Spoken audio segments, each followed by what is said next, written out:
Hi YouTube, today I'm going to show you how you can use these to help fight COVID-19 coronavirus.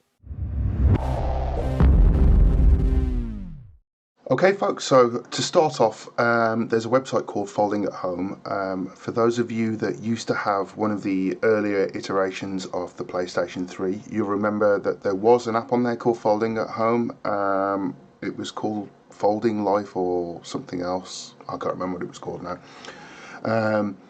Anyway, that's the first time I came across this program, and I did do a few simulations on the PlayStation at the time because the actual processor in the PS3 was considered to be more powerful than any other PC CPU at the time. That all closed down, I think it was about 2012, so unfortunately you can't do that on the PlayStation 3 anymore.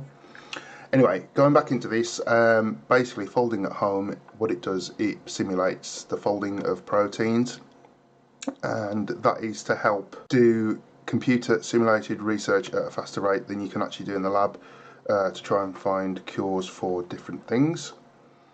Now mainly, the reason why I've jumped back on this, a good friend of mine, Tom Smith, I'll put a link to his YouTube video in the description below. He posted a video saying that these are now currently looking to do research, and they have been doing it for a few weeks to be fair, for COVID-19 coronavirus. So over the last few days, I've utilised my old server, which is a 6-core Xeon, to basically do some folding and help with the research to try and find a cure, or at least treatment for COVID-19 coronavirus. So if you would like to join in and help, you can do it off your own back. You can go online and do it anonymously if you want, but if you just put in a username, and also what you can do is, if I just show you the web interface, so I'm folding as me, Andy CD Green, and then if you join Team 261121, that is the team that Tom Smith, It's My Natural Colour, has set up. So this is the window you will eventually get. Passkey, click on get a passkey. All you've got to do is register your email address and they'll email you a passkey. You get more points for doing it for yourself and for the team that you work for.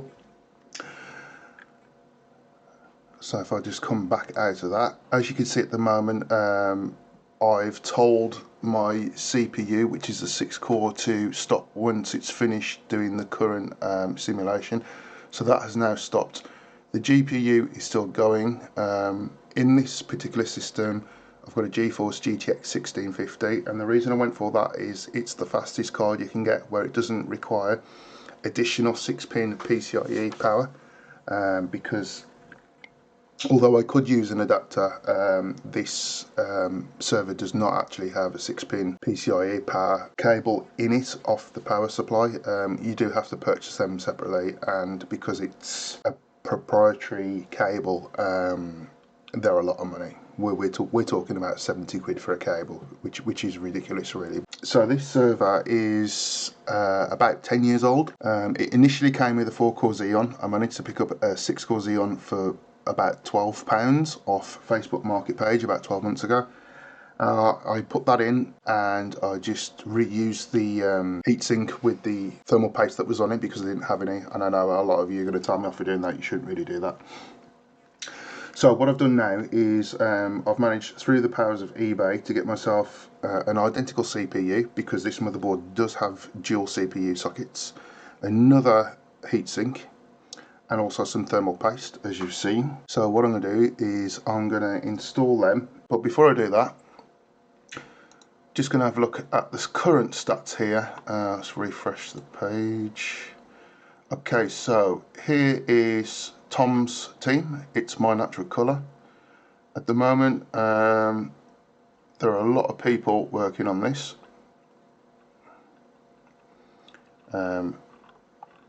There are a few people down the bottom here that have probably only just started, and then there's people right up the top who have probably got some really fast modern machines and fast GPUs. And if I scroll down Where am I? I'm here. So at the moment I'm just coming up to 500,000 credit points from doing 29 work units. Work units is each simulation that you do on your CPU. You can do them on GPU as well if you do have a fast GPU, but that's only available to Windows and Linux if your graphics card drivers are supported through Linux. Unfortunately for Mac users, you can only do CPU work units. So yeah, basically get on this, join our team, which is 261121, and please try and help find a cure for not just COVID-19, but there's lots of different things. There's cancers, there's Alzheimer's, there's all sorts. So when you go in to start your work units, you can change it to, now I've got to try and remember where it is.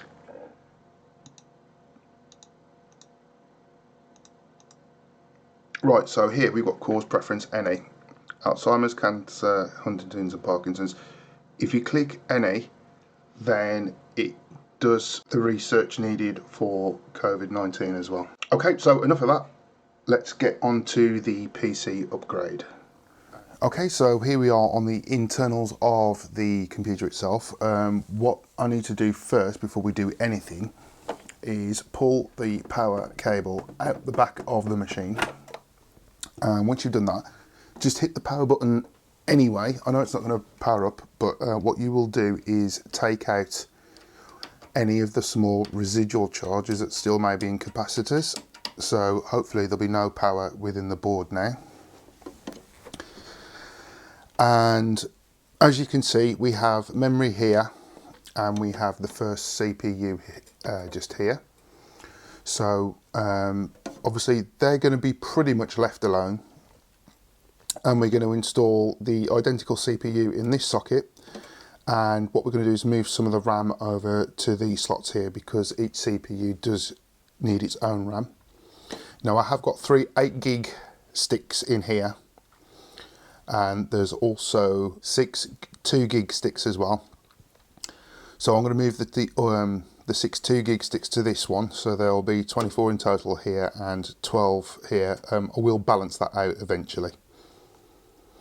Okay, so before we do anything, what I need to do is I'm going to remove all the fans and baffles, and whilst they're out I'm going to give them a clean with a brush and get any dust and muck out of the fan blades.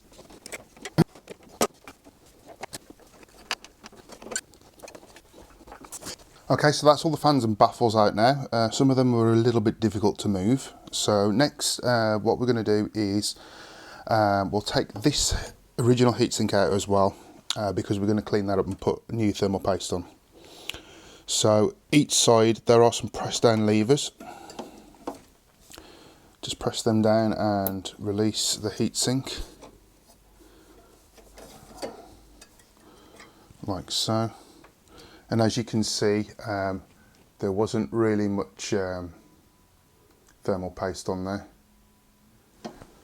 as you can see from the top of the CPU as well, down there. So we'll get those cleaned up and the fins on the heatsink brushed out. Okay, so that is the bottom of the heatsink and the top of this CPU here now cleaned off. Just a little bit of paper towel and a little bit of alcohol-based cleaning solution. Okay, so next what we're going to do is we're going to reinstall the heatsink. So I'm using this thermal paste here. This is Arctic MX4. If you do wish to purchase some of this, I'll put a link in the description below. You can get some from Amazon if you wish to do so. This is the 8-gram tube. It also comes in a 4-gram tube, and this is the 2019 edition, so I presume they updated the formula. Right, so what we need to do now is just gently squeeze a little bit out onto the top of the CPU, and then just gently spread it around.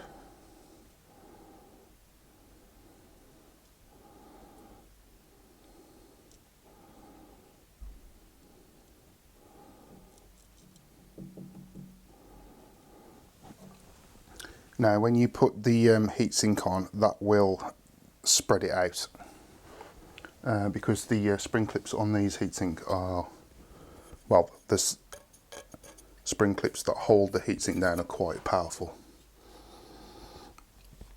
So if we put that into place there, and we bring the top lever down like so, and bring the bottom lever down like so. That's that first one done. Okay, so now to install the second CPU, let's just bring these spring clips up out of the way.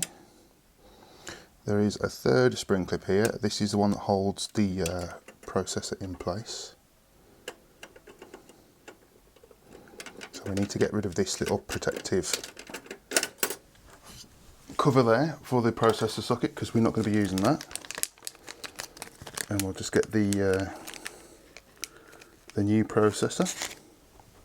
Not exactly new, this is pre-used.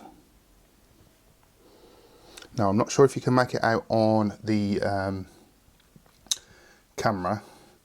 There are two little dimples that come up out of the CPU socket there, and they align with these little notches on the side of the CPU. There is a special tool to actually install these processors, but as long as you just put it in carefully. Remember not to touch any of the gold pins in the socket or any of the gold pads on the back of the CPU, because that could cause you problems. Right, so this is the bit that always scares me. When you pull this lever back down, there's a little latch there which forces the processor down onto the pins. There we go, so that's done. Right, next we need to apply some more thermal paste. So same as we did on the last one.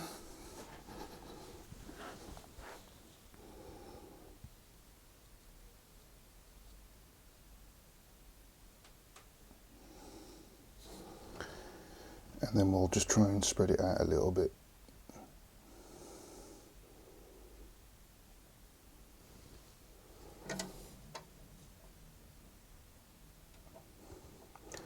Some people just say to put a glob in the middle. Some people cover the whole die, top of the CPU. Some people say to put a line. What I always do is make sure there's a thick coating in the central square of it, and then anything else will be forced out by the pressure of the heatsink installation. Right then, so same as the last one, we need to bring this arm over and lock it down.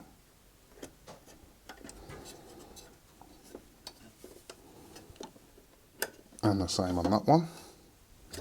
Okay, so that is now the second CPU installed. What we need to do now is move some of the RAM across to these sockets from here. So this new processor does have some RAM of its own to use. Okay, so just need to take the taller ones out because they are the 2 gig sticks, and we'll start slotting them in here. Now this is a triple channel RAM system, so ideally it's better to have 3 match pairs when you put the RAM in. So according to the large sticker that is actually on the inside of the side of the case, you start with the white sockets first and then move down into the black sockets for additional RAM. So all the 2 gig sticks are going into the white, and then the next adjacent black RAM slots. And then what I need to do is these 8 gig sticks, I need to move them into the white slots because they were in the third slot for each RAM channel. So they were obviously added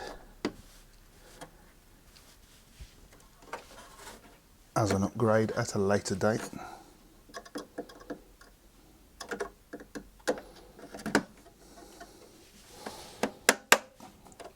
These RAM sticks, these are ECC, which is error checking. This system will run on normal RAM, but it won't take as much. I think it's something like 96 gigabytes. And if you use all 18 RAM slots using 16 gig sticks and it's ECC RAM, you can have, I think it's 288 gig of RAM. Okay, so next what I need to do is just clean the fans and then reinstall them. So I'm going to do that now. Now the good thing about these fans is that they come in a little modular case, so you can mount them on either side. You can swap the clear baffles over, which direct the airflow down onto the RAM. But they're a bit of a pain to try and get on the actual fan headers on the motherboard, as is being proved.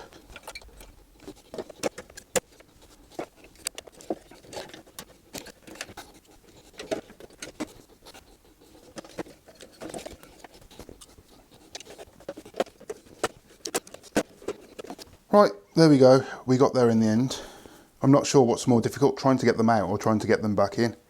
Anyway, that is pretty much it as we stand now. So what I need to do is obviously just power it up. So we'll do that now.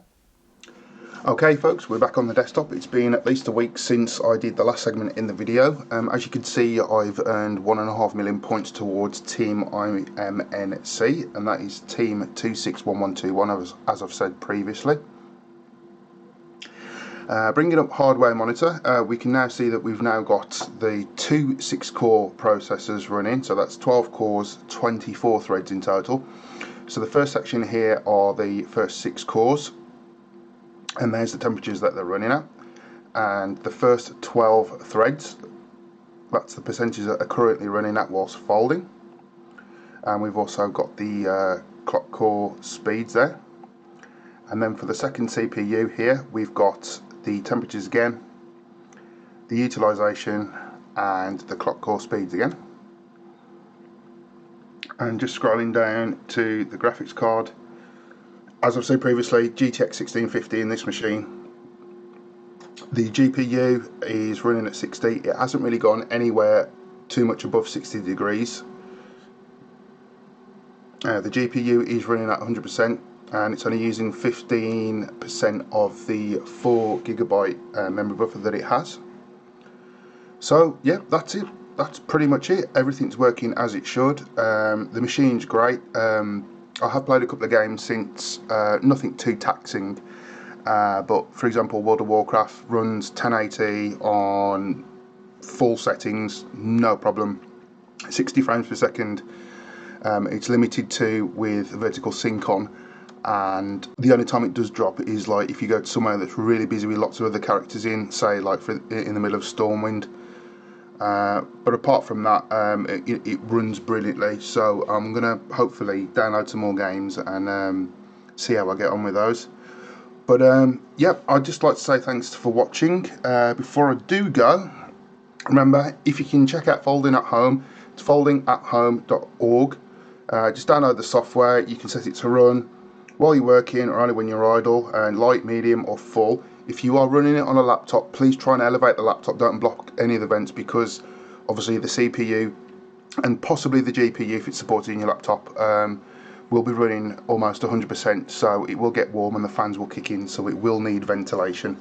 So the only thing I can suggest is maybe using 4 little blocks of rubber or something like that. Just put them underneath so you've got plenty of airflow, use it on a flat surface.